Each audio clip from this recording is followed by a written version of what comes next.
So this time we got the latest TECNO Spark 20 Pro 5G. Let's do a quick unboxing and see how it looks, and then talk about the camera and performance. The Spark 20 Pro 5G also comes in the iconic orange box. Open box and you will find the warranty card and a manual for the phone. Inside the package there's also a clear case, a 33-watt charger, and an A2C cable. What surprised me was a pair of earphones with Type-C connector. I tried them out, it was comfortable to wear and the sound quality was better than I expected. We got both the green and white versions, and there are some differences between these two in visual and touch. The green one has an Alcantara-like back cover with a gold camera module frame. The white version, on the other hand, is designed with a special texture on the inside. It's hard for me to say which one looks better, but if I were to choose, I'd definitely go for the green version as it's virtually fingerprint-free.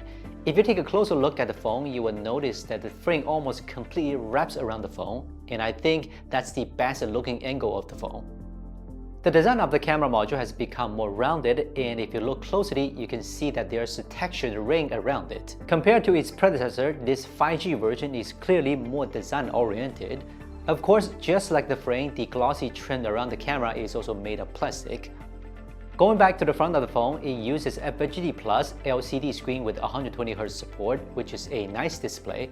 Also, to my surprise, the brightness is also good. Another highlight of this phone in terms of audio and video experience is that it supports Dolby Atmos. There's a speaker test at the end of the video so you can compare between them carefully. The Spark 20 Pro 5G weighs about 202 grams, so when I hold it in my hand, I feel the weight is more moderate. Combined with the rounded curves on the screen and the frame, it feels very nice in the hand. Obviously, the phone is larger in size, which for me is very good size. For users with small hands, it can be a bit difficult to use this phone with one hand. I have also summarized some other features. You can pause and check them out in detail. The new Spark 20 Pro 5G uses a 5G SoC, the MediaTek 6080. This is the right choice in budget phone, as MediaTek's SoC is better than Qualcomm in this range. I did some tests which you can pause and take a closer look. In terms of gaming, mainstream games are not much of a problem and it can run them smoothly at 60 FPS.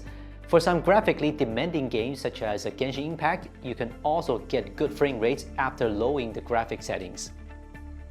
The Spark 20 Pro 5G uses the same main camera as the 20 Pro. I've shot some samples, you can pause and take a closer look. In real life, the HDR performance is good and the white balance is more accurate.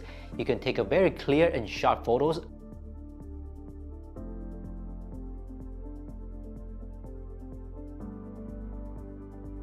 In terms of video recording, the main camera supports 2K 30fps and 1080p 60fps, while the selfie camera gets a bit of a boost with support up to 2K 30fps.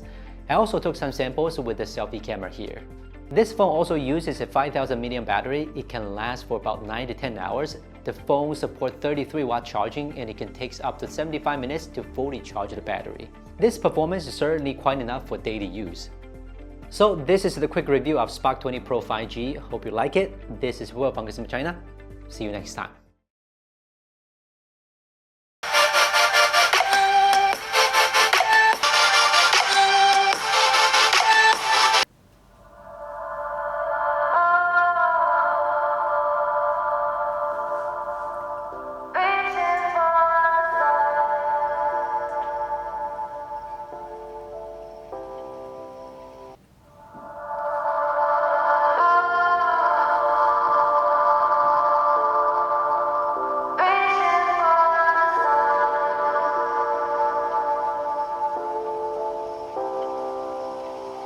We are reaching for the stars.